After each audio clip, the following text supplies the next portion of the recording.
Hey everyone, Julian here. I really apologize. It seems like I've been coming at the beginning of episodes a lot lately and doing these technical difficulty messages, but we've got another one here, unfortunately, and this one's totally on me. I tried to cut some corners this week because I've been really sick and had an episode of Slam Masters to edit and a bunch of moving stuff going on, and as a result, I said, don't worry about it, guys. We're not going to record our individual feeds on Audacity. We'll just use the old MP3 Skype recorder. That turned out to be a big mistake because not only did we have some problems with the call itself, but we also ended up losing the last 30 minutes of the show because the recorder crapped out and we didn't have a backup. So the show comes to a abrupt end, but I have a little solution, and I will come back at the end of the episode to give that to you and also give you a big announcement about a change to the format of Nerds Without Pants. So again, apologies. We're going to work out the kinks of the show. I feel like there's a lot of eyes on us now, and I want to keep delivering a quality product, and this one unfortunately isn't up to snuff, but I think the discussions are good, especially if you've been playing Dark Souls 3. I think we have a good discussion on that and some fun stuff in there. So stay tuned, and I'll be back at the end of the episode. Thanks. Bye.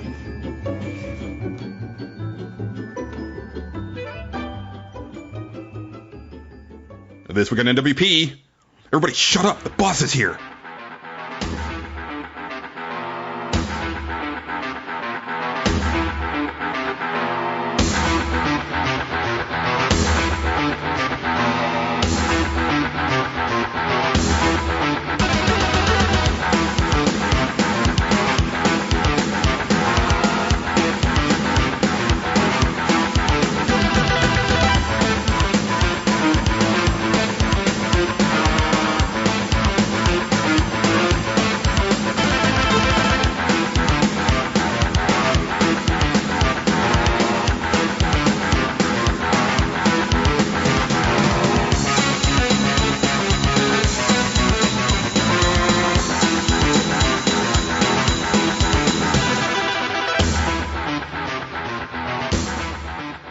Hello everyone, and welcome to Nerds Without Pants, episode 84?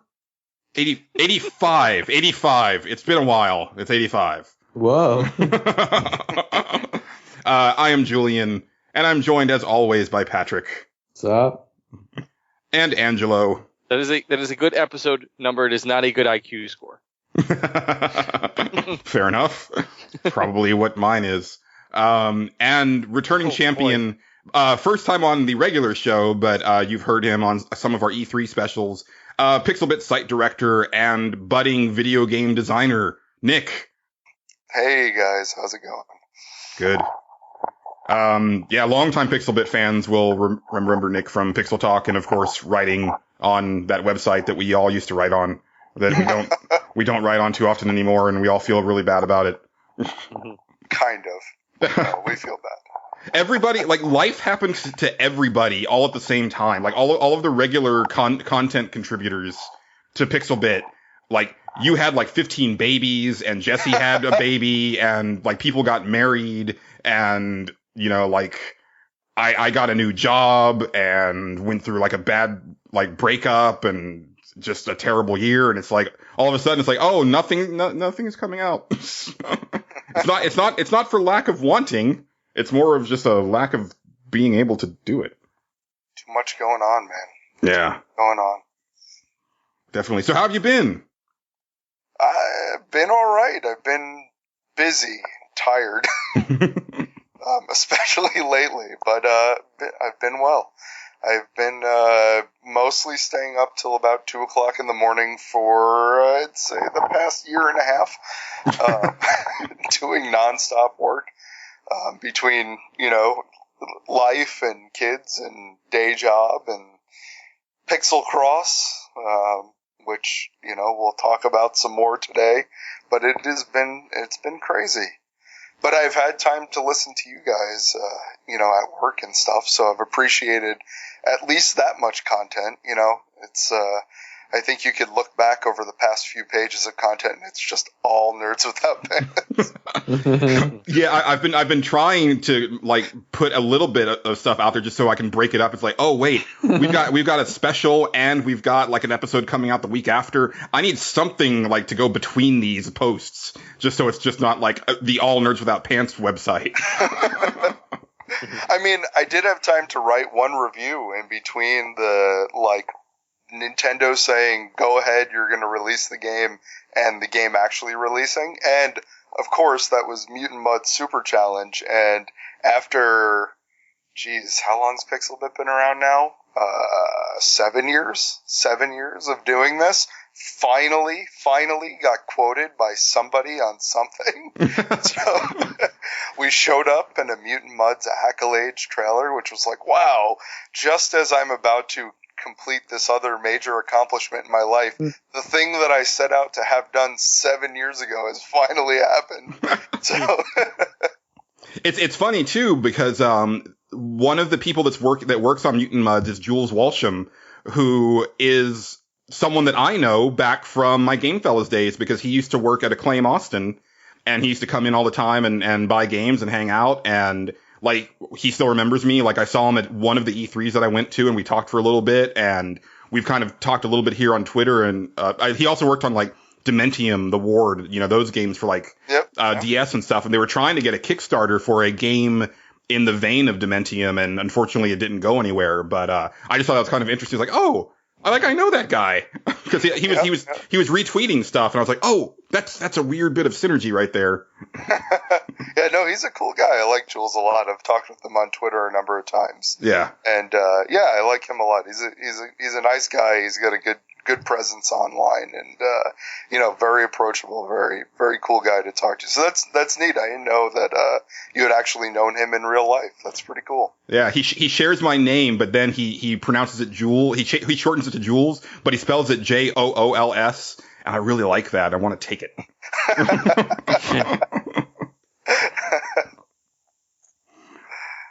Well, cool. Yeah, I guess if listeners didn't listen to our little special that I just released the other day about the end of Final Fantasy XI on the home console, we did miss like basically a whole episode because I've been like super sick. I almost feel like I caught what Angelo did, but that's impossible because he's way over in New York.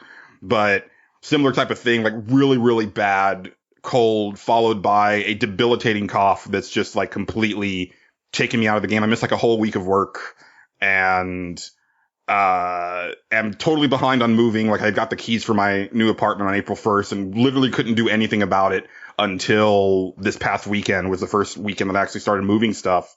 So there hasn't been a lot of stuff that I've done because I was like so sick that I just couldn't pick up a controller for the longest time. But you know, it's been a while, and we are going to try to get back on track and everything. But Patrick, I'm kind of excited because you didn't Patrick a game for the first time in a long time. Yeah, I told you I wouldn't, but I beat Persona this time. I mean, I bought the system for Persona, so I had to beat it like at least once. But I sort of Patricked it, even though I didn't Patrick it, because there's more than one end, and I didn't get the true ending, even though that's what I was obviously working for the whole time. And I only have to go back and do something for I think 5 minutes if I find the right save and go and do the end of the game. But for some reason I haven't even done that. So at least I can still Patrick it in some way. Hey man, did you see an ending? Yeah. Well, there you go. It's not like you just leave Sephiroth hanging there and decide, no, I'm not going to kill that guy. Yeah, I've done that with a few other games too. So I'm working on going back to them. And one of the other ones that I went back to was Valiant Hearts over the last 2 weeks, and really like just learning more about the Great War. It's really something, isn't it? Like we talk, a lot of people make fun of Assassin's Creed for the weird historical stuff, but it's interesting that Valiant Hearts feels a lot more sincere and accurate. And I learned a lot from that game. And I think I'd mentioned before when I finished it, but I think a lot of us don't know a lot about that war just because it wasn't, there wasn't a lot of footage and stuff like that. And so it's not as easy to convey like on a History Channel special or anything like that, or a documentary. You have to like crack open a book, and I don't do that too often anymore. I need to, I just don't. Yeah, in both of the cases, the games that I was playing, these two, like you learned something. For Persona, it was like you learn the psychological aspects of people's minds and what it takes to be a human. And then for this, it's like all the history behind some of the worst times in life, and it just shows you can really learn a lot in games, like if you play the right ones. And like for this, one of the greatest trophies was just read 30 historical facts, which you like pick up by finding certain places, like in dressers and stuff like that. You find like a photo or a letter from the different soldiers that I know, Julian, you've talked about. But those things just, they immerse you so much, and it's like, I really don't feel like I'm wasting my time at all doing this. Like, and that's interspersed with like really good puzzle mechanics, I think. Yeah, definitely. And I think if I had one complaint about that game, it's that they hide some of those historical documents, because I wanted to read all of them on my first time through, and I missed a few, and I was like, but I want that information. You're keeping learning from me. It's not like it's not like I'm doing this to get the trophy. I mean, that's part of. I mean, you'll get a trophy if you read them all, but I actually actively wanted to know every bit of information that game could convey, and I'm missing bits of it. Yeah, definitely. That's why I'll go back and play more of the game. What I saw was like, there's about half the people get the trophy for completing the first level, and then like after that, the people who stick with it, it's like down to 40% for the second level, and it stays around 40% for the rest of the game. So like the people who start playing it like don't quit. Yeah, that's actually a pretty good rate of retention for like an artsy game like that, because I think even AAA games, like you'll see a lot of drop off after like the first couple levels where you see like, oh, like 25% of people actually finished this game. That's really sad. Yeah, no, this is like up on like the higher 30s or 40, and that's like where it stood for like the whole game. So it's like anybody who played it a little bit like won't go away from it. Yeah, I do like that feature of the PS4, like where it shows you the percentage of people that get certain trophies and stuff. You can kind of see like, oh, I'm one of the only people who finished this game, or I'm one of the only people who got this. Like that's really cool. Yeah, and I like when it's like a fluke bronze that you have that's like 0.01%. It's like, yeah. But I could tell people it was really hard. Right. Speaking of stuff that's really hard, phrasing. One of the things, like, I don't know what possessed me to do this, other than maybe the devil. But once I started to get well enough to play a video game, for whatever reason, I was, I'm on my Xbox One, and, since they've added the backwards compatibility, if you have digital games from your 360 library and they've added them to the backwards compatible list, they just show up on this list on the Xbox One menu. Like, you have all of your games that you've downloaded, to the hard drive, but then if you page over one more, there's all of the 360 games that you have digitally that you can download if you want. And so I was looking at that list and I was like, I feel like playing Doom. I don't know why I feel like playing Doom, but I feel like playing Doom. And so I started playing Doom, and I think I had a save that was on, oh no, I'm sorry, I started from the beginning. And, it's funny, and this is going to be weird for like younger listeners, but, Doom was one of my first PC game experiences. When we got our computer, somebody gave me like the shareware of Doom, and that was a thing back then where it was almost like, I wouldn't call it a demo. I guess it's more of like an episode, like almost like Episodic Gaming Today, but they would distribute like the first chunk of the game and then say, hey, like if you liked this, buy the game. And so that's all I had of Doom for the longest time, for like years. So I know like the first episode of Doom very, very well, because I've played through it so many times. But I finished that first episode and got into the next episode and everything. And I realized I don't think that I've ever beaten this game on PC, or, I don't think I've ever beaten this game on normal difficulty, on Hurt Me Plenty. I didn't beat it on the PC at all, other than with cheat codes. And then I bought it on PS1 when I got my PlayStation, and I finished that one, but I think I finished it on easy, because I just, wasn't as good as games back then. So I'm playing it on Hurt Me Plenty, and that game does not F around. Doom is serious business. Yeah. Like one, and also I just as an aside, like the reveal of that game is so interesting to me now, like going back now, because that whole first episode, you're just pretty much fighting imps, pinkies, and then the zombie soldiers, and that's it. Mm-hmm. And it's like, oh, okay, monsters, whatever, and you're in like regular structures and walls and stuff, and then you get to that last level of the first episode that's shaped like a pentagram. And then when you hit the switch, you get teleported into a room and you die. And then you realize after that you actually did die, and now you're in hell. And the game takes place in hell. And, the imagery gets like so much more messed up the further into the game you get. My girlfriend, my lovely girlfriend Jenny, has been watching me play, and she's just like, ugh. Ooh, no, I don't, mm-hmm. That's gross. That's disturbing. And I'm like, yeah, it was even worse when I was 13. If by worse, you mean more awesome. That's what I was going to say. Yeah. Well, I was going to say that actually Doom is responsible for one of my only video game-related nightmares, and it involved a cacodemon coming out of my closet. And I'm probably going to have that nightmare again, because the game is lousy with them. I didn't even realize, and it's probably because I played it on easy. But it's like everywhere that I turn, there's like 3 of them. And... Mm-hmm. I've been running out of ammo left and right, which I never remember having that happen to me on Doom. Like, I remember always being flush with weapons and ammo, and no, I've been scrounging for every bit of health and armor and shotgun shells that I can get, because, as we all know, the shotgun in Doom is the greatest video game weapon ever created. You can kill anything with that sucker. Mm-hmm. If you use it correctly, that's the thing. Yeah. And by correctly, I mean kill like 5 guys with 1 shot. I love that. when you line it up perfectly and it takes out like 3 or 4 of them right down in a line. Oh, that's the best.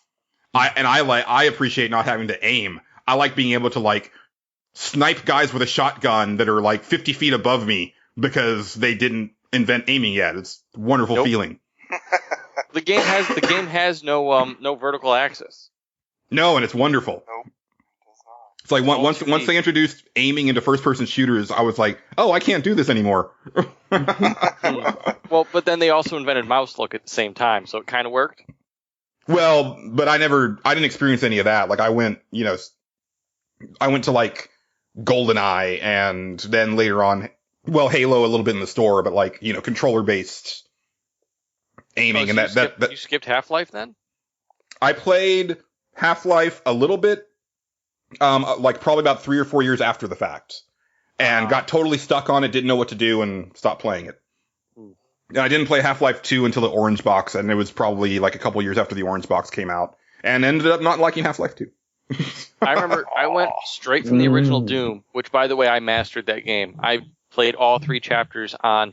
I wouldn't play Nightmare, because I think Nightmare is the one where they respawn, but the highest difficulty before that is how I played through the whole game.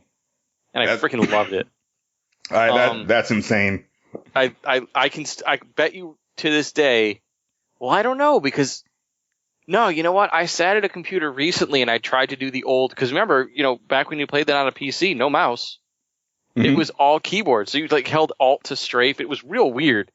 I don't know if I could go back to that. Like, I might have to actually just get one of the engines that introduces mouse look into it, just for my own sanity. I wonder if I could still do that. Now I want to find out. You can do mouse look. I think I have the BFG edition on Steam, and you could at least do the horizontal mouse look. Yeah, but I mean like just as opposed to that, like that's the whole way to control. It's not how I played the original game. So I just wonder how that would all turn out, because that game gets super twitch. I've been having a real good time of it with the controller, but then again, I had also played like the PlayStation and N64 versions of it, so I'm kind of used to playing it on a controller. But and also it's funny because like it came out for Xbox Live Arcade and everything, and you kind of expect when they port games to like newer systems that they make some tweaks to like update things and stuff, but Doom is not updated at all. So I've had multiple situations where I died, and then, and the death penalty on Doom is dreadful because you start the level over, but you have none of your weapons. You just have the pistol, and that's brutal. But then you realize I haven't saved in 3 levels because it doesn't autosave, and I'm so used to that now, and I'm like, holy crap, I'm not doing that again. I'm just going to try to do this with the pistol. And fortunately, the game is, every level is based. They had to make it to where, like, okay, well, we have to assume that, if you died here, you're only going to have the pistol, so we have to make it to where you can at least, like, find stuff pretty early on. But there was at least one level, I think it was in episode 3, the beginning of episode 3, where I had the pistol, and then I opened up, like, the first door, and it's a freaking cacodemon after the first door, and I had to kill it with a pistol. And there's been so many times in episode 3 where I'm like, oh, that's not fair. Why did you do that to me? That's just cruel. Somewhere in a dark corner, Carmack is just laughing at you. Yeah. Romero's making me his bitch on a constant basis. Yep. But no, I'm thoroughly enjoying it, and I'm planning on finishing it, mainly because all of my systems are now packed up except for the Xbox One. That'll be the last thing to go, and that's only because it's being used as my like movie and Netflix player as well. But I only got to play like about 2 hours of Dark Souls 3 before I had to pack up the PS4, so it's probably going to be a good month or so before I get everything unpacked and hooked up. So I might be going without games for a little bit here because I've got a lot of work ahead of me. Yeah. Not even I that do Vita? think, I don't want to totally go back to this, but I still think it's cool that like Carmack and those guys are still around and they're still working in the industry. But not only that, like Carmack was on the front lines of this whole VR revolution. But yeah. Well, we don't know if it's a revolution yet, but the fact that it's coming around. But beyond even that, like there are still people I've heard from like programmers and stuff like that. There's still lines of code that they take from the original Doom and Quake when they do netcode for games. Oh, I believe it. It's just that solid. Yeah. Carmack's brilliant. And he's beyond just, that guy is incredible. Yeah, he's amazing. And to answer your question, Patrick, the Vita and the 3DS are packed up right now as well. I didn't want to risk them getting lost in the shuffle or anything. So yeah, even portable stuff is not accessible to me at the moment. But Nick, I know you've been playing some Dark Souls. I would like to pick your brain on it because you responded to my tweet where I said, like, after 20 minutes of playing Dark Souls 3, I was like, oh, okay, and I'm done with Dark Souls 3. I've since gone back to it. I played it for about 2 hours, but like I said, okay. I'll talk about it a little bit, but let me know what you're thinking about the game so far, and I'll let you know like why I said that and why things changed. But I found it interesting compared to my other From Software Souls type experiences that I've had, which aren't a lot, but I've had a few. Sure. So I'm really liking it. I'll say that much. I definitely think it's better than Dark Souls 2, which I did like, but it is definitely not Dark Souls 1 caliber. I think the thing that's probably most interesting about it so far is that it borrows a lot from Bloodborne. So you kind of feel the, kind of the after effects of what Bloodborne kind of did to the Souls series. So, the enemies are, I think, very reminiscent. They have like patrolling patterns now, and, they're like a little bit more interactive, and they have, kind of as they take more damage, even the basic enemies will change attack patterns and stuff. Bosses have multi-phase. It tends to be more aggressive than kind of the older Dark Souls games, at least from a boss battle perspective. But it still maintains kind of that Dark Souls feel, even though it's got such like a heavy Bloodborne influence. And that kind of meshing feels really good. Like I've really enjoyed that so far.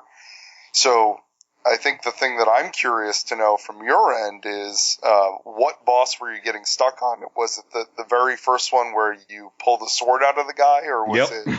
Okay.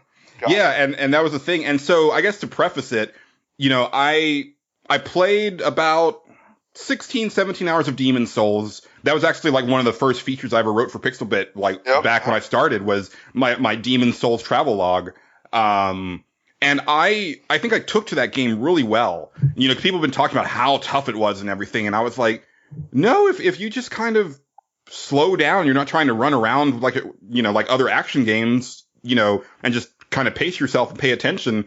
It's actually a pretty tough but fair game. I mean, I made it past the first boss on that game on my first try, and I kind of felt out that first area pretty well. I had it really well scouted in the first hours of the game. Sure. Bloodborne was kind of the same thing where, I mean, I didn't finish it, but that's kind of a other story. But, there were bosses that I had heard people talking about how tough they were and how many times that they had to try them that I beat in the first try. Sure. And I felt that I took to that one pretty well too. But I do remember that, in Bloodborne, there's kind of two possible bosses that you can end up, coming across at the beginning of the game. There's one on a bridge, and then there's Father Gregorio in the cemetery. Sure. And I think I found Father Gregorio first, and of course he slaughtered me. And then I got to the one on the bridge, and that one killed me a few times. And I was like, oh, I guess I can't finish this game.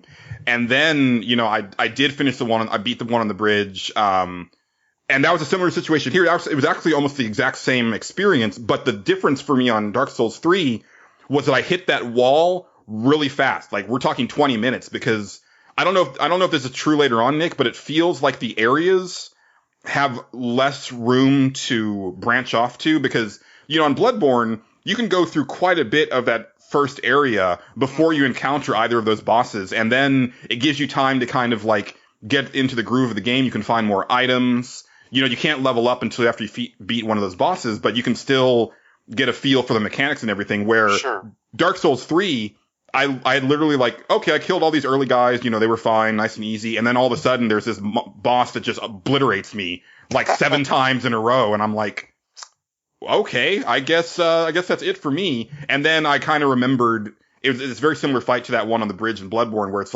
oh, he's really big and powerful, but if you just get up in his face and then start rolling, he kind of can't touch you. And it's kind of a thing that you have to learn. It's oh yeah, I remember that from Bloodborne. It's just been a long time.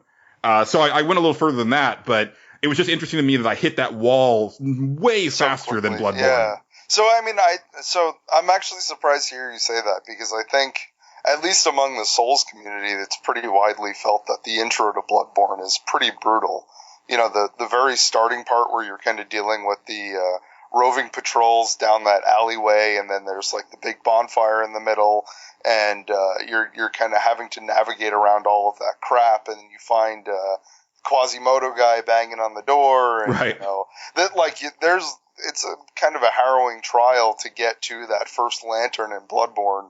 And I thought that my opinion coming into it when I played it was, yeah, I'm getting through this okay, but I've also played Dark Souls, I don't know, 5-6 times at this point. I've played through Demon Souls a couple times. I've played through Dark Souls 2 a couple times. So coming into Bloodborne, I'm pretty well practiced. This is, I'm having some trouble. I can't imagine what a newbie's dealing with.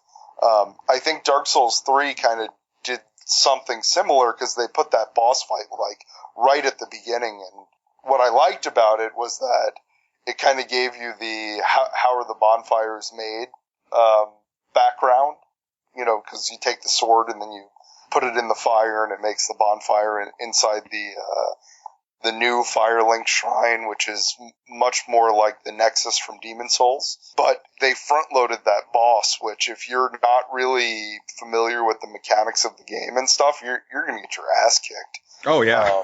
By that dude. I mean, I beat him on my first try, but at the same time, I am well-versed in kind of how that stuff goes. So it's, I got through it okay, but even if you're a Dark Souls kind of veteran, the mechanics of this one are different. They're much more aggressive, more down the line of Bloodborne, where it kind of encourages you to play a little less defensively, to put your shield away, to start rolling around a little bit more. So there's an adjustment there. It was weird that they put that boss kind of right there when it started, but it does actually start. So I don't know where you got up to, but once you get past the guy who I was telling you kind of the strategy for, Vort of the Boreal Valley, when you get through that game is like, it splits off into a million pathways. Okay, that's good to hear. Yeah, so it's like I'm lost as hell right now. I've got like 4 hours into the game, and I'm somewhere right now, and I found some shortcut that opens things kind of, back in a circle, but there's like 10 pathways I haven't gone down yet. And I'm like, holy shit, this game's crazy. But it's good. I'm like, hearing you say that you might have to wait a month to play it, that's, I'm shaking a little over here because I can't imagine having to put that away for the next month at this point. Well, and it's a bummer for me too, because part of the fun of those games is trying to be there at the beginning when people are figuring stuff out, and I wasn't quite there for Bloodborne, and I thought, and it was cool because like I played Dark Souls 3 on the first day, and I was like, oh yeah, there's not a lot of like messages yet, and people don't know what's going on yet. And I thought that was kind of cool, but by the time I get back to it, there'll be a lot more of that. Yeah, totally. But Patrick, I got to ask you, like on the same day Dark Souls 3 and Ratchet and Clank came out, which do you choose? Oh, I mean, I didn't choose either.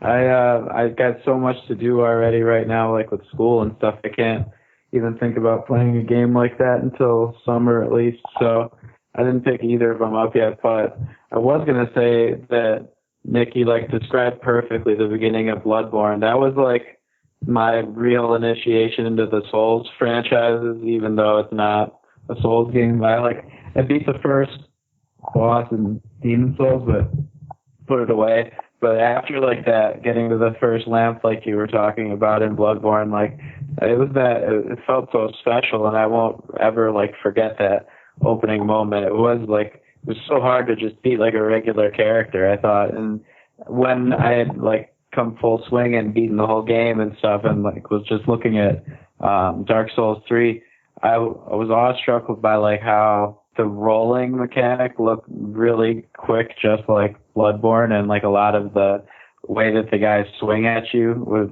really close to it too. So, how do they keep the difficulty something fresh when it looks so similar? Is what I'm really wondering. They have a way of, I don't know, the enemies I think have been insanely strong this time around from a design perspective. One of my biggest complaints with 2 was kind of how similar so much of it felt.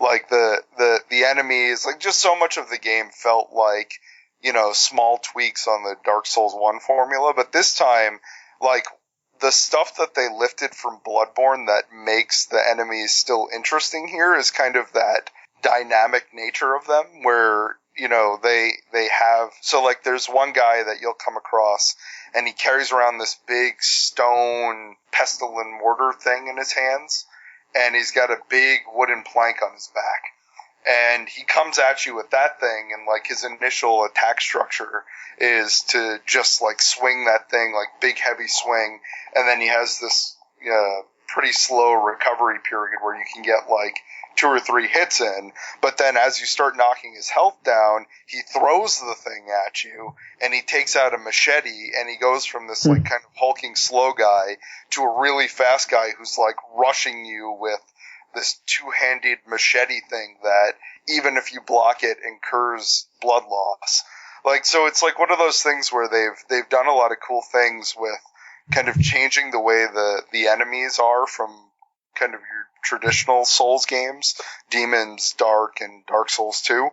And they've done it so that it's, every enemy you encounter, there's kind of an element of the unexpected, whereas in past games it was more kind of static. You knew what you were going to get out of any given enemy. It's just breaking their attack pattern and moving on. And it even feels a little bit more dynamic than, say, Bloodborne, where, I kind of got the same feel there where, while the enemies were more interesting, you kind of just had to figure out their attack patterns and break them. Things feel more random, which is interesting from a Dark Souls design. It's different. So, pretty cool. I don't want to necessarily make this the Dark Souls show, but Yeah. a couple of things. I keep picking up the Dark Souls games and then I keep putting them down, and I think I figured out why, and it's because I love the mechanics of them. Like, I love figuring out, like battling a boss, figuring out their attack pattern, getting to the point where, like, an enemy will attack me and I'll know them so well that I'll smash their attack away and then just, like, impale them with my weapon and stuff like that. Like, I love getting good at that game the same way I love getting good at a platformer. Sure. But then there's the part where everything's, like, obfuscated, where I don't necessarily know what all the stats do, and I don't know what weapon turns into what. Like, and the game doesn't tell you any of this stuff. And just so much of I don't mind exploring. I don't mind not knowing where to go because I'll explore and figure that out. That's fine with me. But there's so much of that game, like, oh, I got an ember. Well, now what the hell? What do I do with this thing? And there's all these options. Oh, you could spend it. Oh, you could do it. You could give it to this guy, and then this will happen. But then you'll never get it back. And there's only like one of these. And that part is, I think, what kind of turns me off of the game. And it's weird because I freaking love playing that game, but I hate that the game isn't giving me information that I really think I need and should have in order to play it. Like, that kind of feels like it's cheating in a way. Sure. So I'd say my suggestion to you would be to stop worrying and just kind of do it. It's one of those things where, like, it's like whatever path you choose and whatever you do, you'll kind of be okay no matter what. It's, it's like truly skill based. Yeah, like it's so skill based that there's so many options that you can get by. Like, people get by doing, like Chris Yarger on the site, like, he plays like all these completely insane builds where he's like, oh, I do no weapon until I find a whip, and then I do Castlevania playthrough for the rest of it. Like, it's, nice. Like, if you can get through with a whip, you can get through with just about anything. Yeah, I hated the whip. Yeah, it sucks. It's a piece of crap. But, yeah. It's like one of those things where you figure out what you can and you kind of make it through once. And then, so at least for my first playthrough, when I went through Dark Souls 1, I just kind of went at it. And by the end of the game, I had I got to the last boss and I basically had a battle axe the entire game, which is such a piece of shit in Dark Souls 1. Mm-hmm. Like, I leveled it up and didn't really figure anything out. Like, I didn't understand scaling, and I didn't understand, like, your encumbrance and how that affects, I didn't bother doing parrying or any of that stuff, and I just kind of brute force tanked my way through the game. And then came back on a second playthrough and said, okay, well, I should figure these things out. I know the environments well enough, so I know I'm not going to kind of struggle with any of that stuff. Let me just take the time to really try and understand as much of this as I can. And that's when things really started to become clear for me, at least, is not until my second playthrough. To your point, Angelo, at least for me, like, as far as like the stats and stuff go, I feel that is communicated pretty well. I think Demon Souls probably had that a little bit more obtuse, but when you go to like level up at least on Dark Souls 3, if you hit the help button, like, it tells you what all the stats are and how they relate to, actual in-game stuff. So it'll say like, oh, well, this one actually affects your resistance to this and also increases this. So like that stuff is all pretty well laid out in my opinion. Like, some of the items I think are a little bit, like, I think I got one item so far where it says like, it bodes nothing but ill.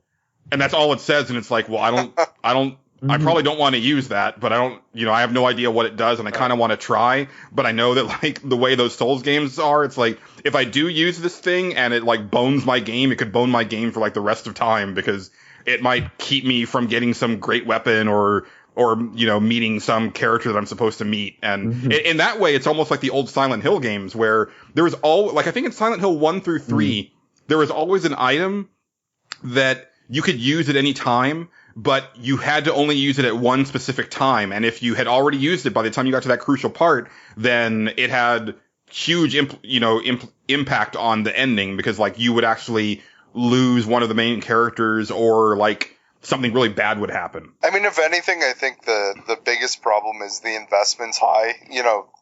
To Julian's point, if you use something and it has some unintended effect, or it ruins some part of the game, you almost have to go through it again to really see what you missed. But Yeah. I guess depending on what you're... So for me, like, I'll play through 3, and I'll probably start it back up and go through it again after I finish it, because that's what idiots like me and other Dark Souls fans do. And, for some reason, since I played 1, like, I cannot stop playing them. I finish 1 and I get back into, another, like, right now I'm playing Dark Souls 2 on the PC, and I've got 3 down anyway. But if you don't want to make that kind of investment, I can see your point. It's like you don't want to go through and do another run. It's like,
So many games. Yeah, me too. Trust me.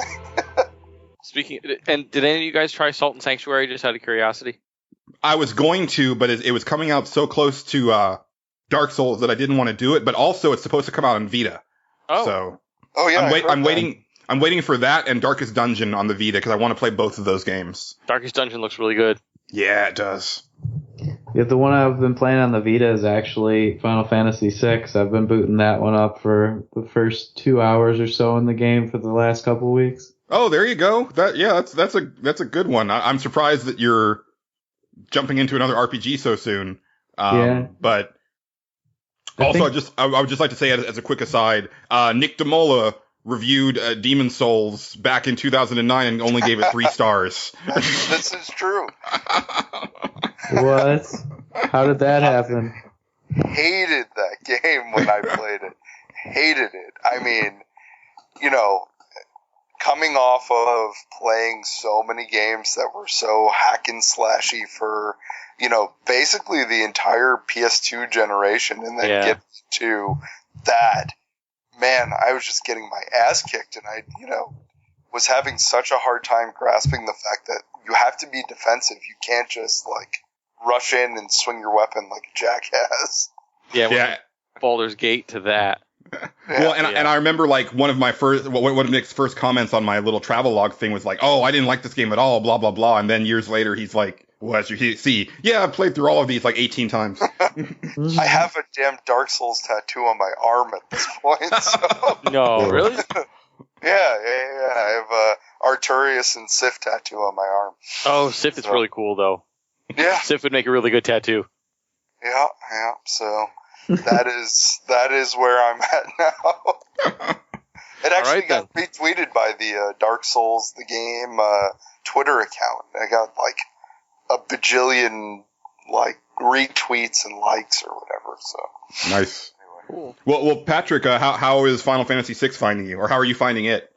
It's sort of like the beginning of Xenogears sometimes, where it's an open world, but you don't exactly know where to go, and you just kind of have to be lost in it for a while. Like when you go to the desert where you're trying to find the one palace for the king who's got the brother, and then he is actually riding around with chocobos and stuff when you have to escape and stuff. Do you remember that? Oh yeah, I've got the game mostly memorized. That was hard to find because it was in the middle of the desert and stuff. But besides that, I really like the story and everything, and it's really closed compared to a Persona, so I felt like I could do it really quickly when I have like, some extra time, because you don't have so many options. There's kind of like a way to go through it and a build your party needs to have. But in that way, I like the kind of the journey you're going on, because so many other people have gone through it and it's supposed to be a classic and all that stuff. So I definitely want to knock it out at some point, or at least get to the final boss and then stop. I feel, well, it depends on how invested you get in like the music of that game, because if you really dig the soundtrack and everything, by the time you get to the end, you need to see the ending, because it's one of the greatest musical pieces that Uematsu ever put together. Because and I think I've said it on the show before, but like the game itself is a lot like it's a lot like like the old Star Wars movies, or like Peter and the Wolf, where every character has their own theme, and then the way he weaves all of those characters' themes into this like 20-minute long ending is amazing. Because that's one thing. That's another thing I love about 6 is that there's 14 characters in it. Compare that to like Final Fantasy 15 coming out where there's 4. Even like the final boss theme has like borrowed bits from other pieces of music. Like it's really that is like the secret best Final Fantasy. Well, it's not really secret, but it's like I think it's the best. I think it is the best Final Fantasy final boss theme is Dancing Mad for sure. I like it better than the one in 7. I used to say it was 7, but as time has gone on, I appreciate Dancing Mad more. So I would probably agree with you, but 7's like a real close second. Oh, 7's good, but part of it is just like the vocal bits and stuff. It's just I don't know. Or I'm thinking of something else, aren't I? No. So yeah, 7's got. I mean, he's got his own theme song. They say it. Right. They call him by name. They actually like say stuff in it, and I'm like, that always just seemed like a bit much to me. Oh, I'm a sucker for Latin in like real overblown Latin in music, Latin chanting. So yeah. Yeah. That was definitely one of the better games in Theater Rhythm. One of the better songs. A lot of the 6 theme music was great, and it reminds me of like Sergio Leone and Once Upon a Time in the West, where each character has like a theme song at the beginning, and the introductory credits are like a half hour long. Yeah. Mm-hmm. It's really cool. But yeah, I had no idea there's even 15 characters, and I'm like in the 3rd chapter already, so I got a lot more people to find. Oh, if you can miss a bunch of them, but yeah, if you get them all, there's 14 party members. You can have up to 3 full parties, and well, I'm not even going to say because I don't want to spoil it. Because I mean, we spoiled a little, like some of the bigger things, storyline wise, but game mechanic wise, I'll leave that for you. But if you like a lot of characters in your RPGs, boy, do I have a game for you. Have you ever heard of Chrono Cross? Wait. Shoot. What is that one? They did like 3 of them. It was the Konami RPG. Shadow Hearts? No. Suikoden. Where there's like 107 characters. Yeah, and a secret 108th. I know. Well, but they're not all in your party, though. That's a little bit of a different thing. Chrono Cross hasn't, because one of them's a block of wood. Yeah, Chrono Cross has like 40 characters. In Suikoden, you kind of get to use them all at the same time, though, because there's like massive scale battles in addition to the small scale battles. It's a weird. Yeah, I love that stuff. Yeah, it's a weird system that I did like a lot, and I got the first one, but I don't have the really expensive second one.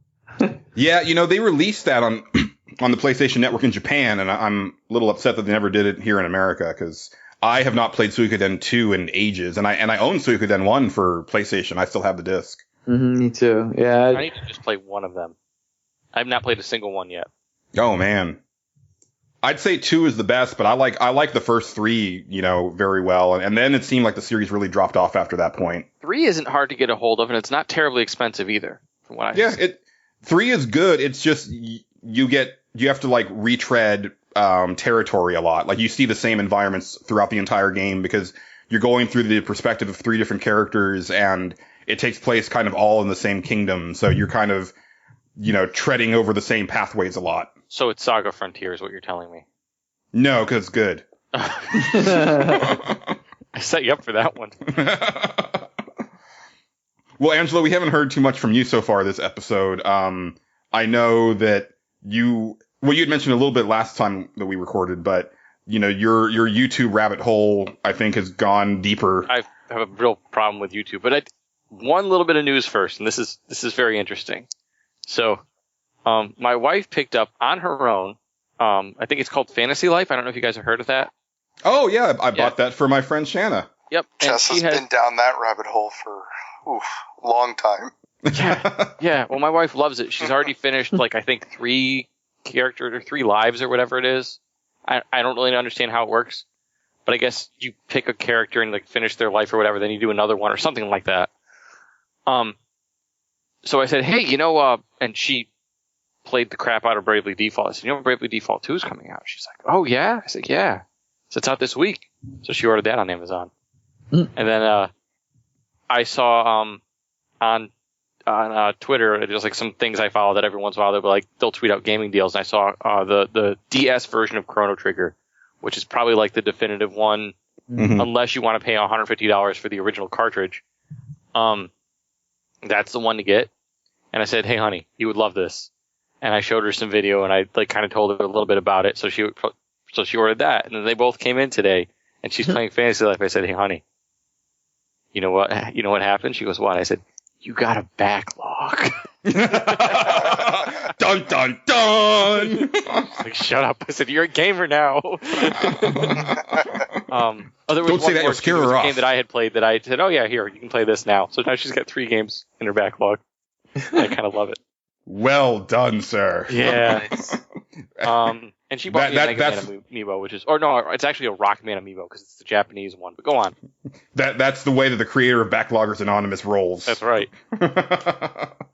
Yeah, I introduced my lovely girlfriend Jenny to Mass Effect. Oh. And she played it for about, an hour or so. She had a lot of fun making her character because she'd never done that in a video game before.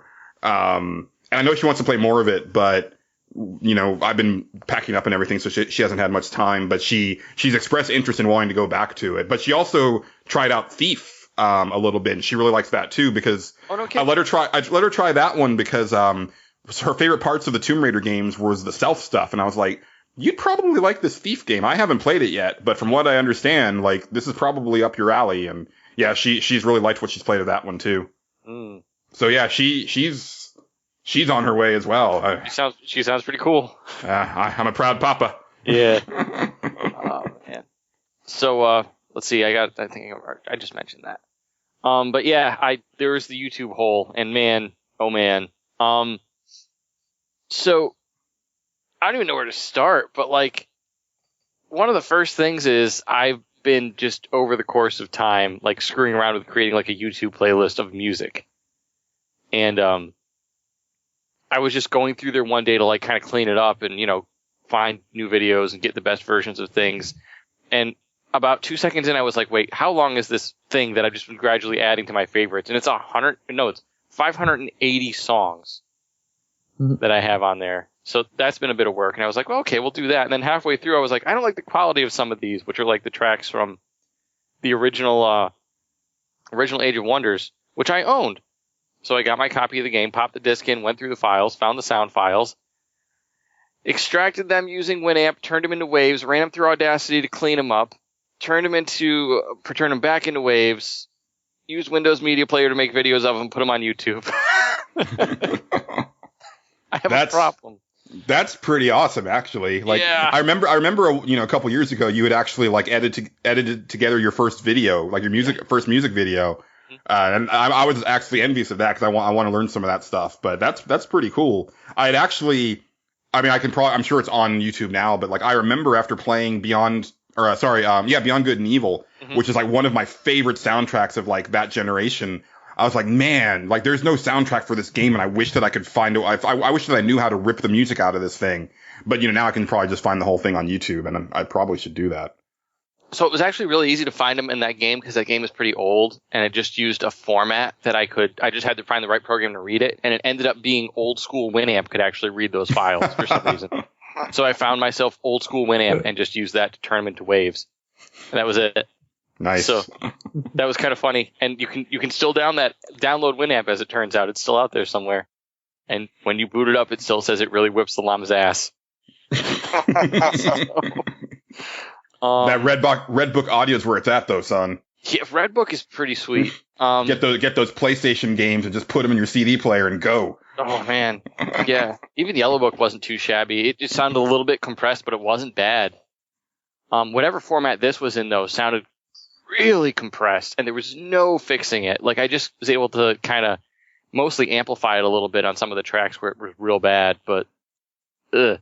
And I even remember it sounding super compressed in game, so it wasn't just no good way to get a clean sound out of it. But anyway, so that was that.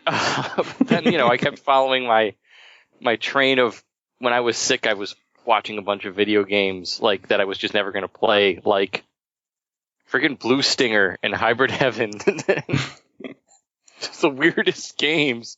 Oh my word, Blue Stinger is out there, man. We did talk about that though, didn't we? We talked about it off air, but not on the podcast. I feel that, I mean, I didn't play a ton of the American version of Blue Stinger. I played a lot of the import version, but it got a lot of flack when it came out, but I thought it was a pretty solid launch game for the Dreamcast. So here's the thing, like, it has that Dreamcast quality. Like I mentioned before, when I think I said before that's of the systems, I think that might even be my favorite just piece of hardware. I don't necessarily think that it has a lot of problems, don't get me wrong, but just what it was able to crank out just had a real smooth look to it, and I don't even know how to explain it. But you can tell when you were looking at a Dreamcast game versus anything else that was out. I think a lot of it was that, like, Sega arcade root origin, that AM2, AM3 legacy of, like, their arcade board stuff. Not only that, but they knew how to make stuff look smooth, and they knew how to create a really good sense of speed. Like, they had that back in the 80s when they were doing, like, the super scalar games. Like, I don't know, they had that Jet Fighter game, Afterburner. Mm-hmm. Where you just go ripping past these sprites so fast, and everything looked really, really good. Used to make me sick. Oh yeah, but it just looked amazing. Nothing else in the arcades looked like it. And they never quite lost that touch, and they did a whole bunch of other things like that. But that was the one that it still blows me away. Like, just watching it, I love that look, and they still kind of keep up with that. Blue Stinger obviously is not flying jets around. It's the weirdest thing in the world. How familiar are you with it?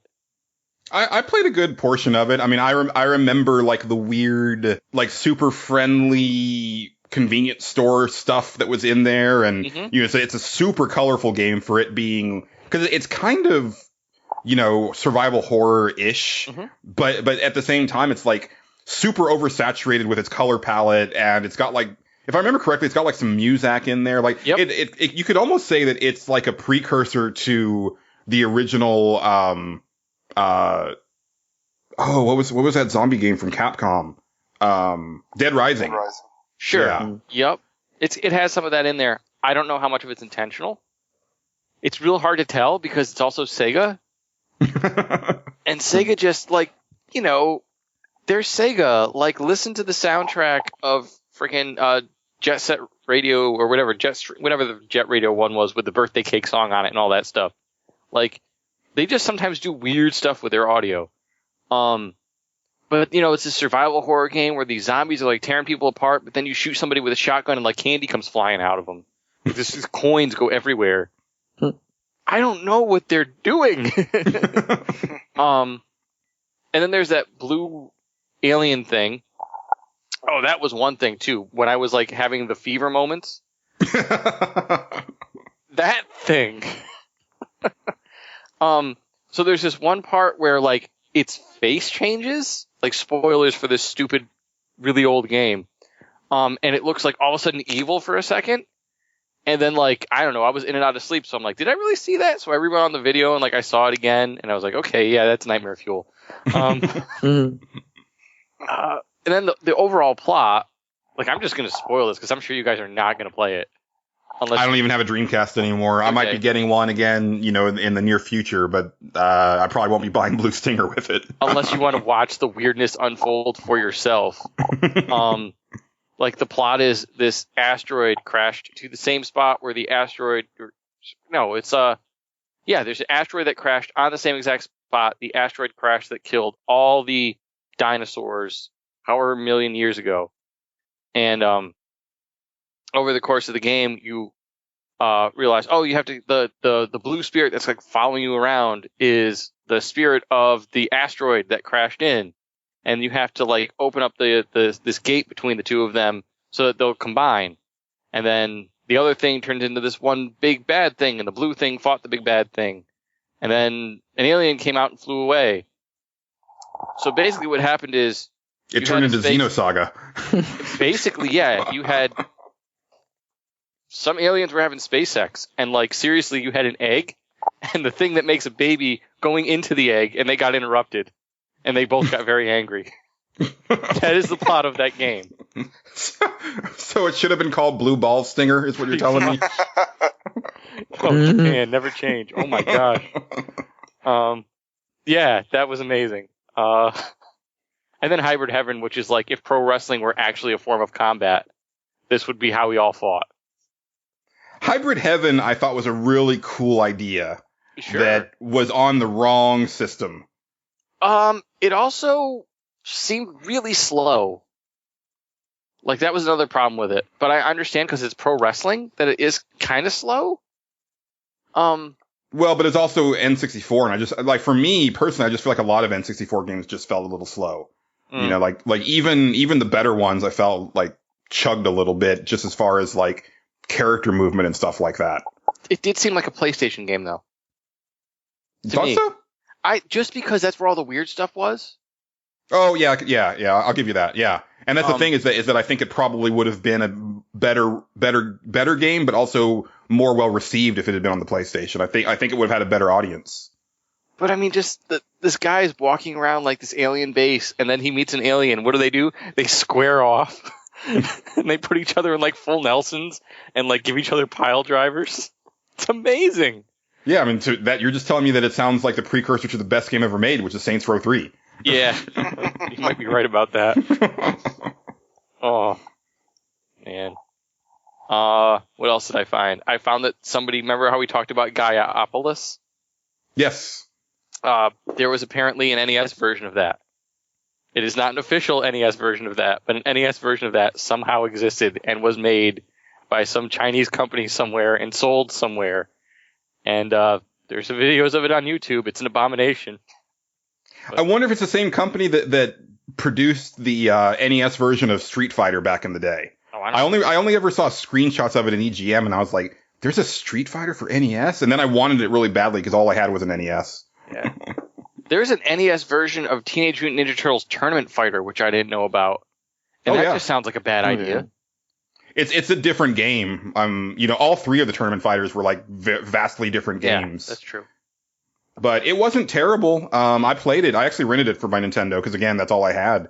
And I wanted a fighting game. And that was all. That's all you could get.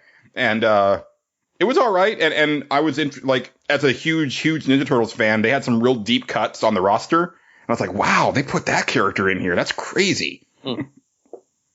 Yeah. Well, and then there's the whole Hybrid Heaven. There's a part of the story where it basically turns into Face Off. Like, the character you're playing as for, the first 8 or 9 hours isn't your actual character. He's been in, some giant mask that the aliens put on him somehow. And then he goes into a machine and comes out looking at somebody completely different. And that's, what you actually look like, I guess. That's to me, that's, really cool stuff. Cool. It was kind of a game ahead of its time. I only played it for, about an hour or so to try it back in the day. And I was like, this game has some really interesting stuff in it. And I think I was able to sell a couple copies of it based on that. But, it was just a hard sell because it was one of 2 RPGs on the N64, and neither of them were great. It was also weirdly command-driven. The way that combat system works is a little weird, man. Yeah.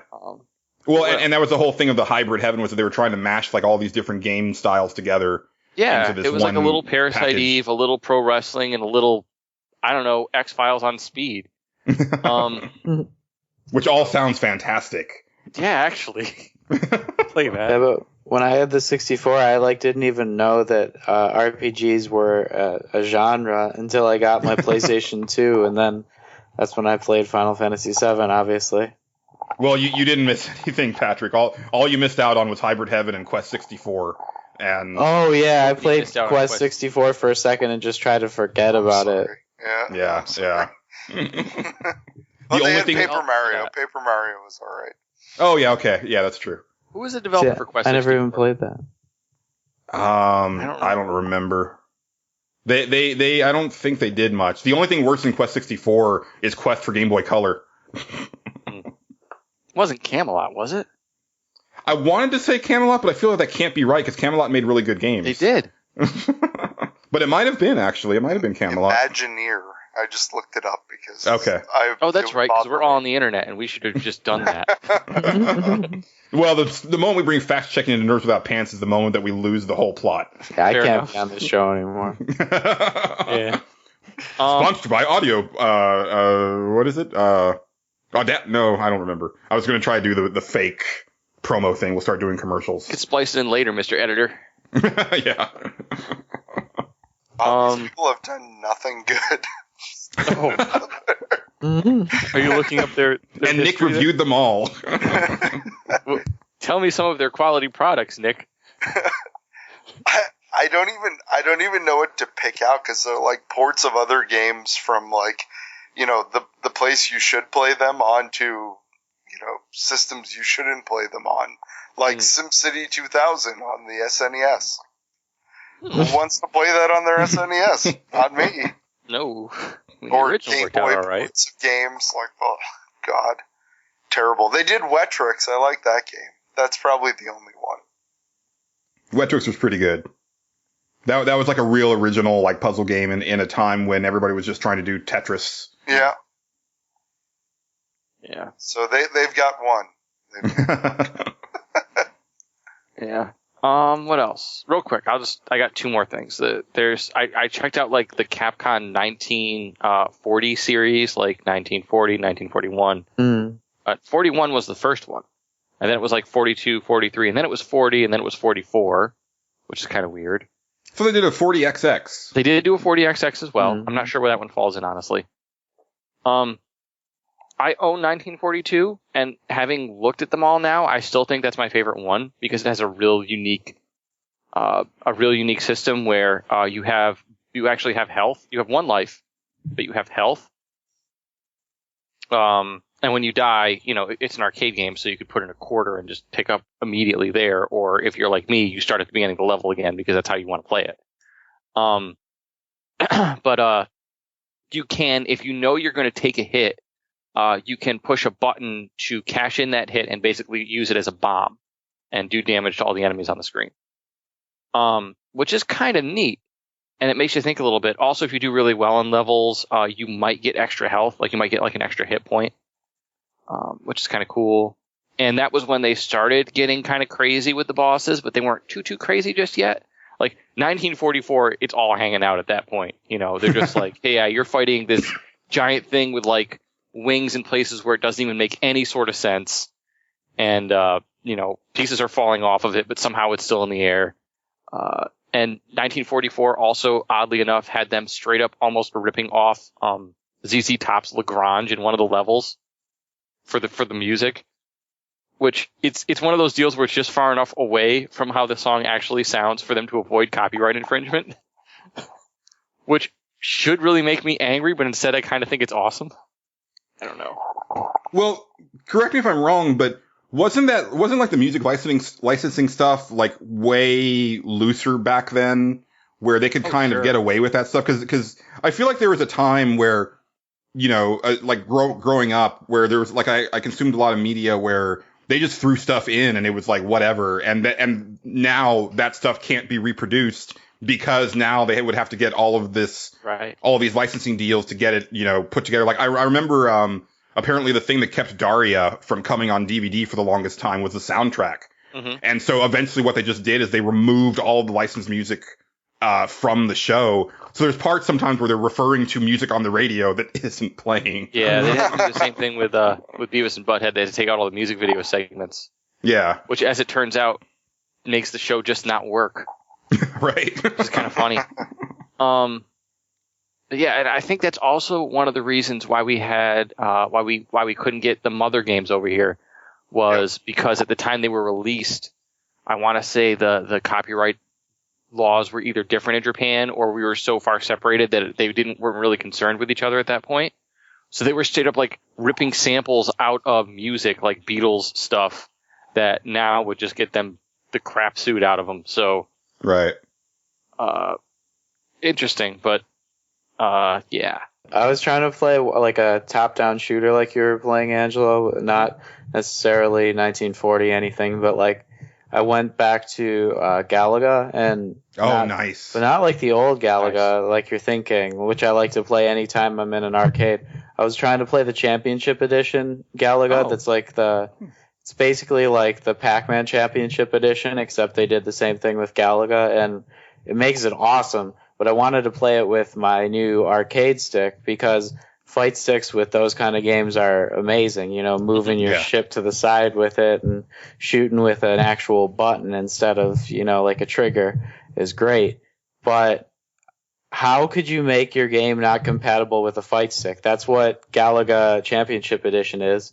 Like, you need the right control pad with your right thumb in order to move the ship like in a 360 degree direction. So for the fight stick, you can't do that. There's just no right thumb button like that you use to like sometimes change the camera for a lot of 3D games. But I never thought it would make like one of those simple arcade games like incompatible because they didn't have that button.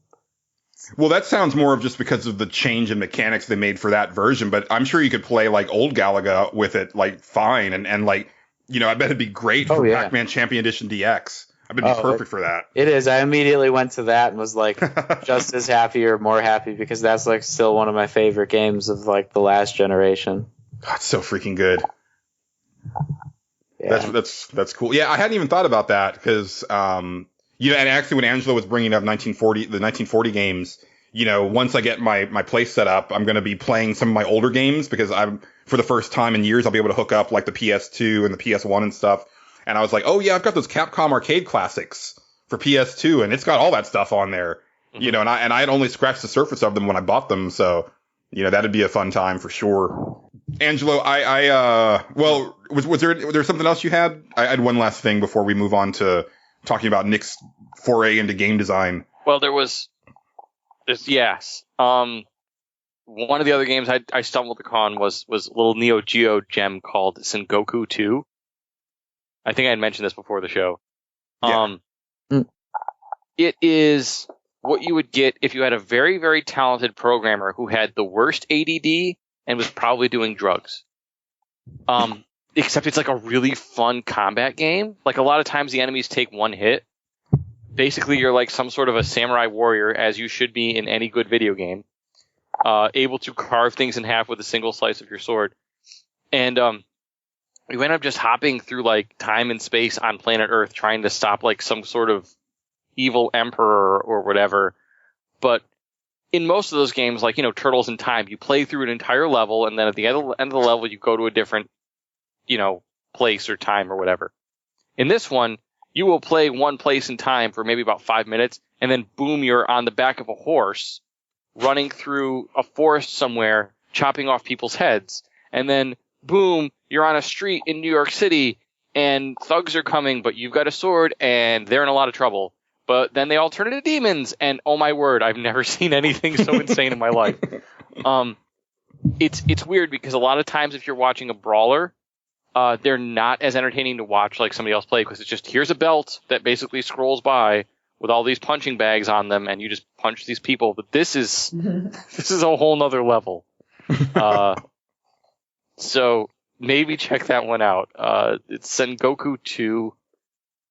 Neo Geo, so there probably is a home version. I think there are 3 Sengoku games.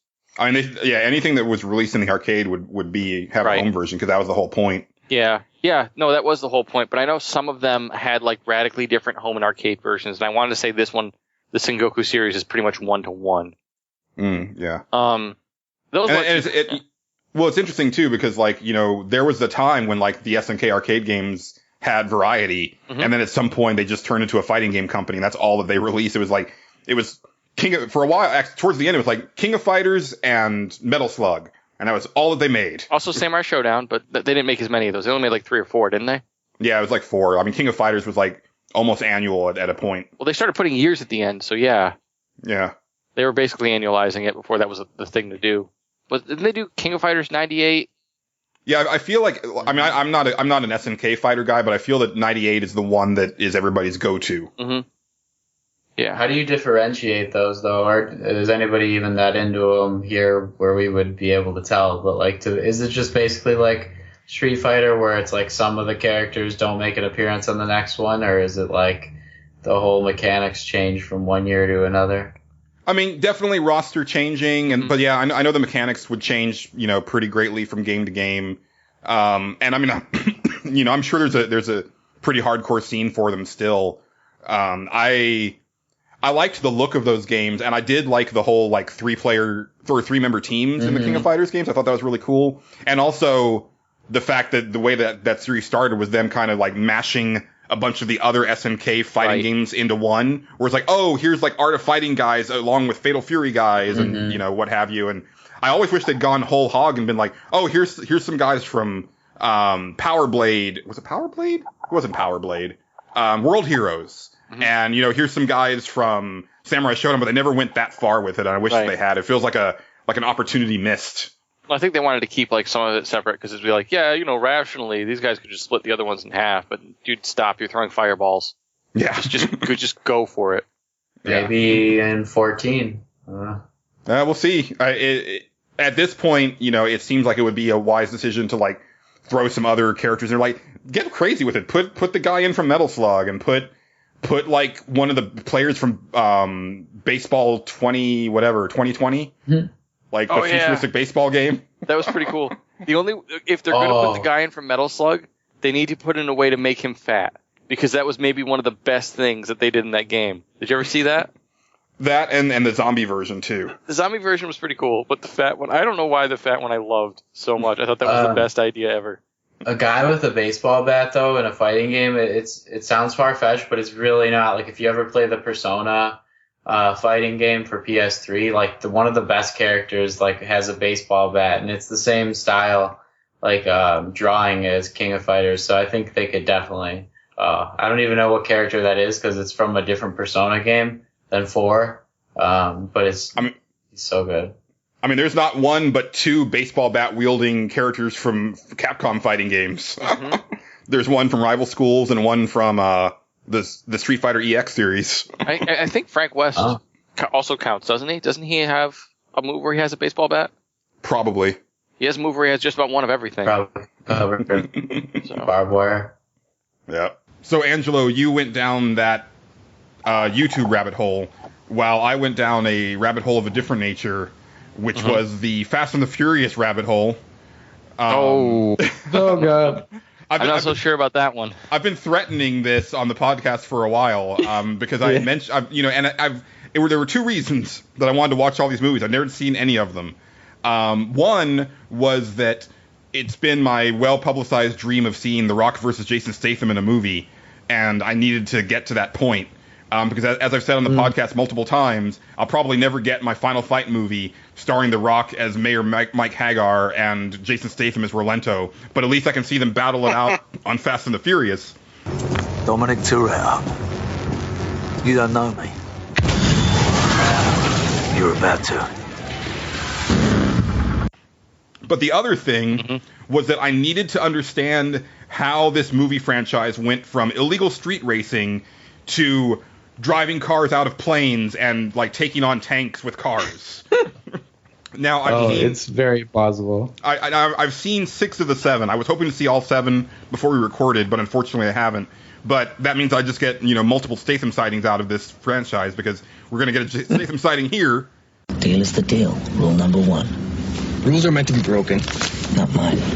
And then again when I see the 7th one. But after seeing 6 movies in about a week, I still can't tell you guys how it gets from illegal street racing to taking on a tank with cars and driving them out of planes. Because, like, the actual logic of that doesn't make any damn sense. But I'll be damned if this isn't one of the rare movie franchises where every movie is better than the previous one. Like, it's something that's kind of amazing. Like, I watched the first one and I was like, all right, that was okay. Like, some of the race stuff was pretty neat. Vin Diesel is still like a piece of cardboard to me. So whatever. And then Fast and the Furious 2 Too Fast, Too Furious was a lot better. Like, I think Tay Diggs was really good, and like the stunt stuff. And then, is it? No, it's not. Not Jay-Z. Who's the guy that plays Tej? The rapper. Patrick. Ludacris. Yeah, thank you. Ja Rule. No, Luda, yeah. It's Luda, yeah. Like, he was really funny and everything. So, yeah, that was a lot better. And then Tokyo Drift was really cool, too. Like, I liked it better than the second one. And, like, the whole drift culture was really neat. And, like, the whole culture shock thing. And then Fast and the Furious 4 was freaking awesome.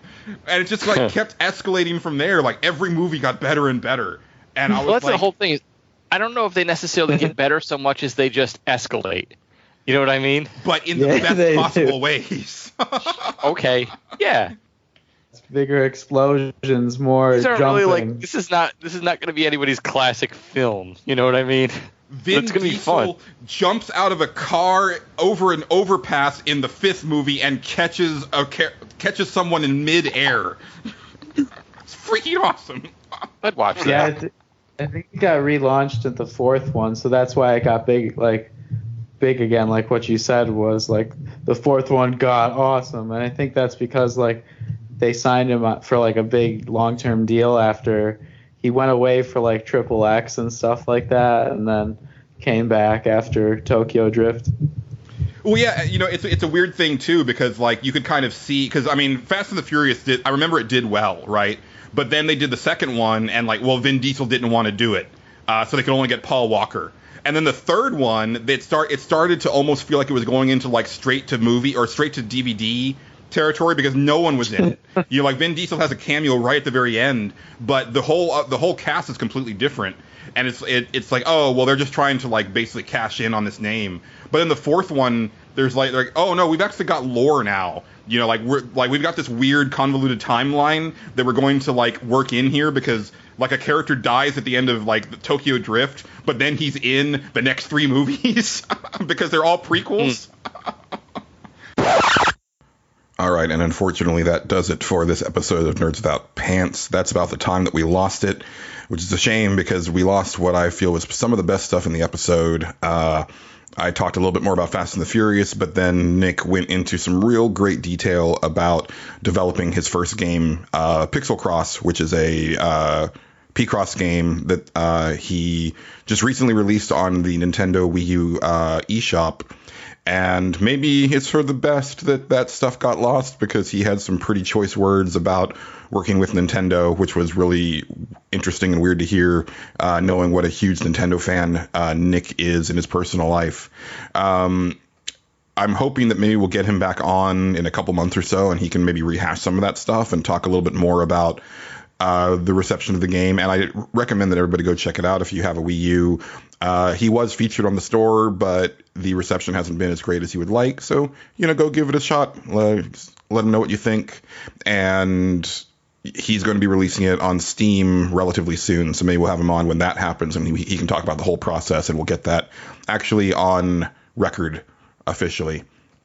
So, that's kind of it for this episode. But there was one major announcement that I made in that last section that we missed that I need to talk about here, because it's going to factor into our next episode. We are going to be changing the format of Nerds Without Pants. It's going to be a slow rollout, but eventually what's going to happen is the show is going to be broken down into about 20-30 minute segments that are going to vary. They're going to be recurring segments that happen every episode, just to kind of play around with the format and have some fun with it, and also encourage participation from our lovely listeners. So the first feature that we're going to be rolling out is going to be in the next episode 86. This This is a feature called Chrono Crossing, where we're going to start with 2015 and go backwards every episode, and we're going to talk about our favorite game of that particular year. The only stipulation has to be that the game was released in the year that we're talking about. So it doesn't matter if you played it later. So if you played a game that came out last year that you haven't played until just recently, but ended up being your favorite game of 2015, by all means, let us know. You can tweet at us, of course, at the show, at NWPcast, or at any of us individually. I'm at Julian_Titus. Patrick is at SomeBoss. Angelo is at A Roguish Ham. It's probably better to tweet the show just so that we can keep them centralized, but you can also comment at pixelbit.com, and we'll put those into the next episode. So yeah, for that feature next time and going forward, well, next time, let us know your favorite game of 2015, and then the next episode will be favorite game of 2014, and so on and so forth. We'll probably stop around 1980 because, you know, the stuff before then, probably most of us in the audience haven't had a chance to experience. But yeah, I'm really excited to do that, and we're going to have a lot more features in the future that'll we'll swap in and out, and you know, we're still going to do the original Consumption Junction / topic episodes, but those will probably be fewer and further between. So this is going to be kind of the new thing going forward, and we'll see how it goes. The main thing is that we want to encourage more interaction with the listeners, so hopefully this goes a long way towards doing that. So that's enough about me rambling. I'm going to close out this episode, but if you want to stick around after the ending song, you can hear some cutting room floor stuff. You know, we always vamp a little bit before we actually start the episode, and I thought since this one was going short that I throw that in. You can kind of get an idea of how we kind of assemble the stuff before we start, and there's some fun anecdotes that get thrown around in there as well. So stick around for that if you want. If not, thank you for listening, and for myself, Nick, Patrick, and Angelo, keep it pantsless, Internet. Goodbye.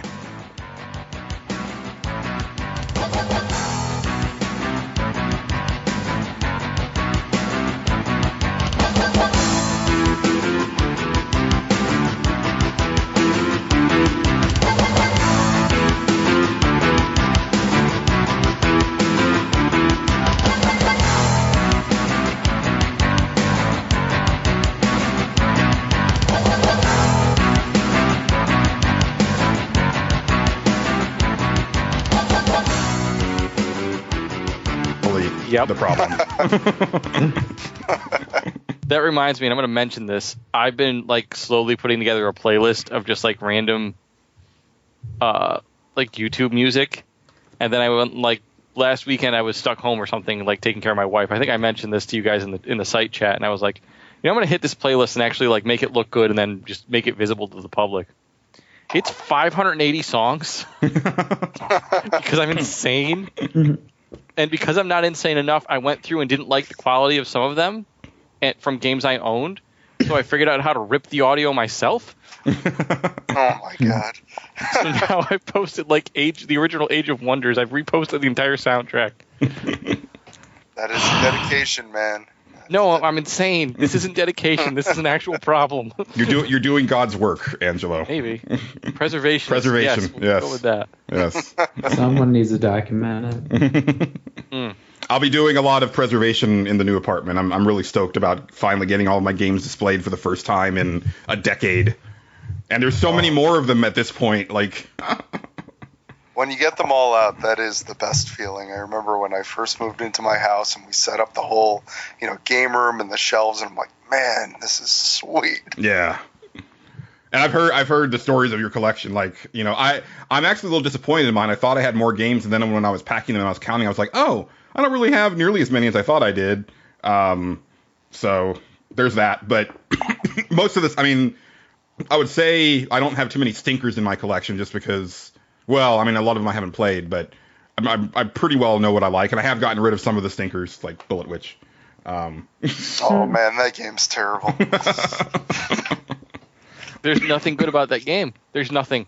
It's not even fun to watch somebody else play just to get the story. It's just a bad game. And the concept was so cool. The character idea was cool. But then Platinum came around with Bayonetta and said, "This is how you do this." I was going to say, Bayonetta destroyed her. Uh-huh. I have 2 amiibos now. I'm up to 2. I got my Ryu. I'm happy about that. I thought he would be hard to find, and he was actually super easy. He's everywhere. I got my Rockman. Nice. I guess my Sheik obtained unicorn status. My friend said he can't find it. Huh. Really?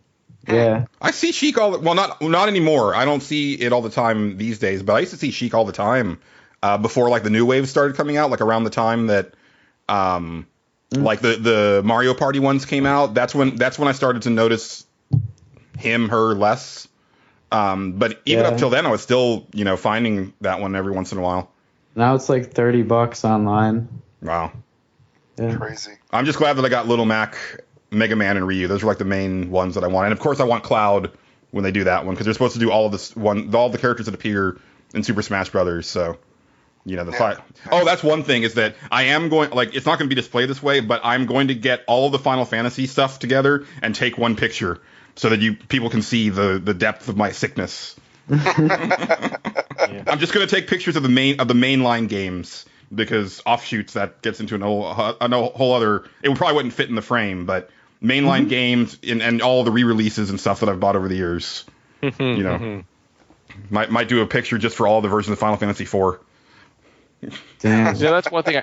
That's one thing I will do is, like, when I knew that they were doing the better version of Odin Sphere, I traded in my original one. Oh yeah, I used to, but I tend to hold on to them now. Although I'll probably end up, I could see myself selling my PS4 to get a PS4 Neo or whatever, simply because I'm going to be getting a 4K TV, and I'm going to want to get 4K Blu-rays, and considering the price of 4K Blu-ray players, it's probably going to be about the same price as a PlayStation. So why not just get the PlayStation? I don't know, man. I'm really pissed about that 2.5 nonsense. It does not make me happy. Have you heard about the way they're doing it, though? It's like a really, like, you can take it or leave it. It's more of like, if you are getting a PS4 next year, you may as well get that one. But if you already have a PS4, you're not really missing out on anything.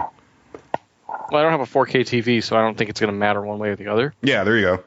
But because the games are all going to be the same. Other stuff, it's just like, No, I don't think it's going to be faster load times. Well, there's more RAM, isn't there? Yeah, but I think they're going to be using it more for frame rate stuff.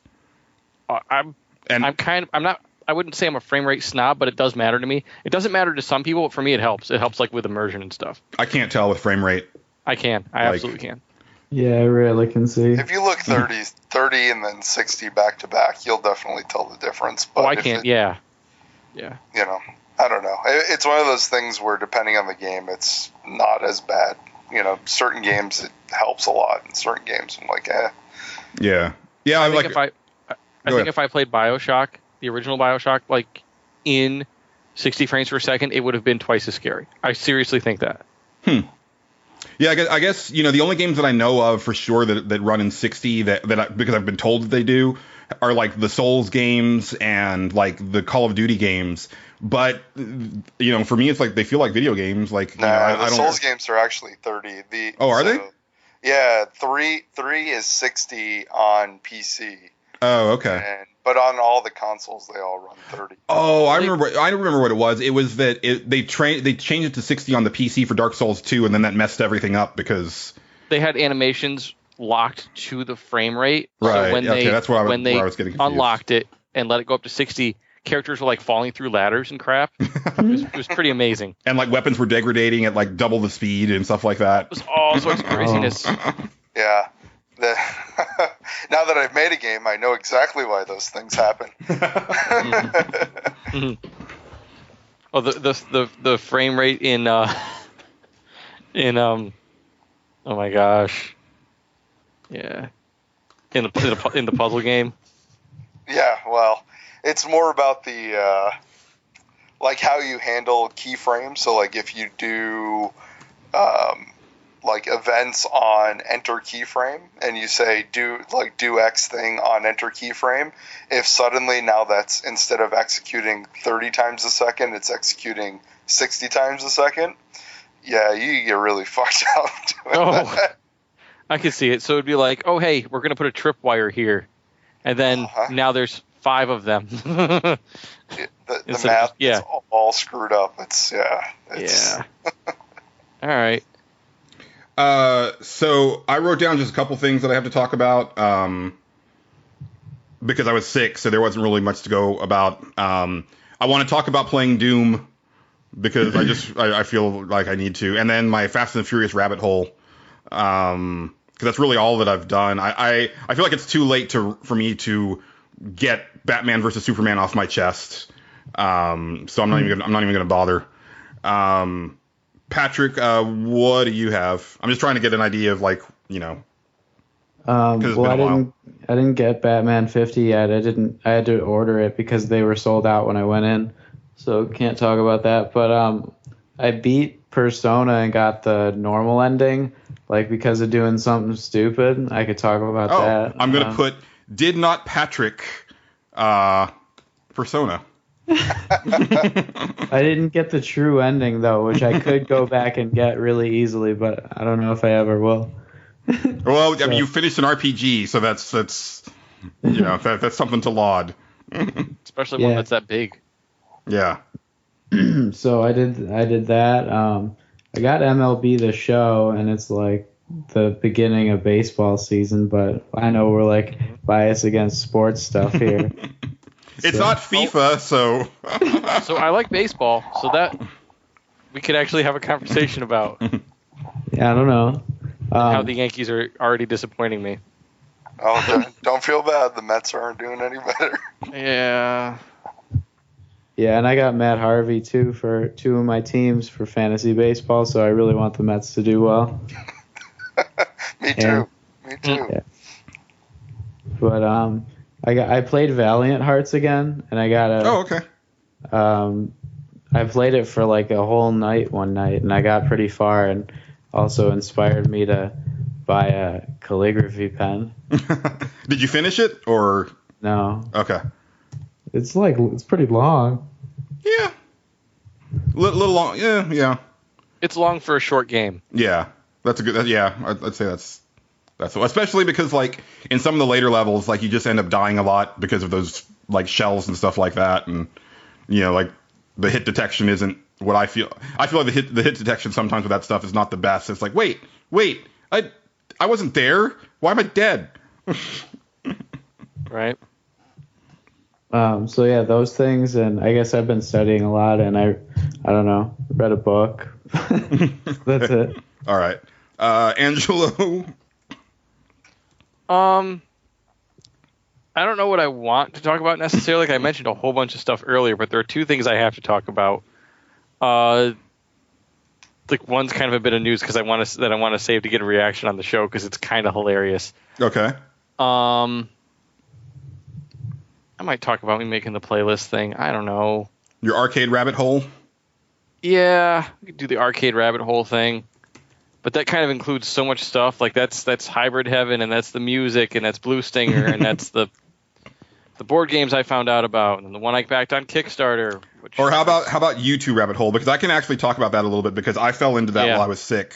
Which I usually don't watch YouTube videos, and I watched a bunch of them. Actually, I need to send you a link to this one series. I wish that he had done more of them, but it's one of the guys from Starbomb and Game Grumps, and he does this series called Sequelitis, and it's this really nice, like he does hand animation, but then he talks about like why these sequels work or don't work, and it's a really interesting. Like he must be like studying game design because that's the way that he talks about it, and it's really interesting. Like when he's analyzing like the beginning of Mega Man X, and he's like.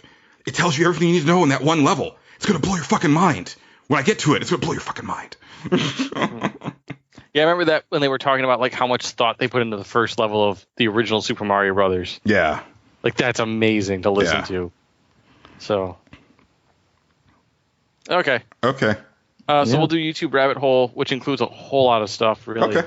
I'll leave out like anime thing and I can probably just like blaze through a lot of this stuff. Not a lot of it's there's a lot of stuff like individual items, but they're not like anything I'm going to talk about for any length of time. Okay. Well, you'll probably be talking with me about Doom and with Patrick about MLB and. So I didn't play the Doom demo. No. I'm talking about 1993 Doom. I haven't. The only stuff I've seen of the new Doom is like the E3 trailer from last year. I love that game so much. Because there was an open beta this weekend. Yeah, I heard. Maybe that's the reason that I ended up playing it was like some sort of weird like subconscious thing where people are like, oh, I've heard the name Doom a couple times, and I have it on my Xbox One right now. Okay. And then Nick, of course, we're going to talk about Pixel Cross. Yes. Yep. And you know, moving from the website to design. And maybe we can talk like about PixlBit, you know, like just I guess maybe almost like an apology to the people that go to it, just because like I mean I feel bad too because it's like I have all these things that I want to write and then I don't.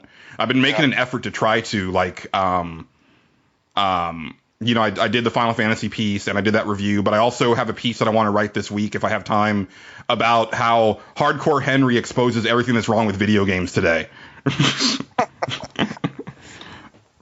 So, but besides that, like game stuff or other geeky stuff?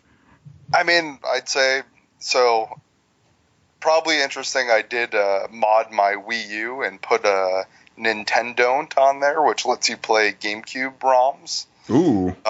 So that's been pretty interesting. It actually, the other thing that it does that's pretty neat is it lets you play the Triforce Arcade stuff. So you can play like Mario Kart GP 1 and 2, F-Zero AX, and then there's some Donkey Kong Jungle Beat sequel. Anyway, nice. I haven't tried them, but pretty sweet. Yeah. Will and then Dark Souls 3, that's it. Okay, yeah. Will it let me use the controls on the gamepad as a pro controller when I play Wii U games? It's the one thing I want. Wait, say that again. So I had this problem, right? Maybe we should save this. Okay. Where I spent all this time trying to figure out how, because I'm an idiot and I don't look stuff up because I would have figured this out in about 2 seconds, but I was like, oh, I can just do this and figure it out because I'm a genius. Forgetting that I'm dealing with Nintendo here. I'm going to take my save of Xenoblade, the first one, Xenoblade Chronicles, and take it off my Wii upstairs in my bedroom and put it on the Wii U downstairs. And I'll sit here all comfy with my gamepad, and I'm going to play it with the gamepad, thinking that Nintendo would be awesome and just map the buttons to the Wii U gamepad because the buttons are there as a pro controller. But no. So I think you can actually boot the game with Nintendo and do that, I think. So, but you'd have to install an ISO on like an SD card or something to do it, which is okay. It's not that bad. I think. But it's pretty easy anyway. I could talk about it in more detail when we get into it, but or just do what I'm going to do and skip the Wii one and go to the Wii U one. I have the Wii U one. I know you do. They're totally different games. That's the thing. The Wii one is way better. Oh, is it really? Oh, okay. Yeah. The sense of scale on the Wii U one is like, that's the thing that really appeals to me. The Wii one is pretty big too, but the Wii U one is like too much. I don't know. I mean, maybe that's just me, but it's I like, want to stare things in the neck. I've as someone who's felt like a lot of games are too much lately, Metal Gear 5, I can totally relate to that.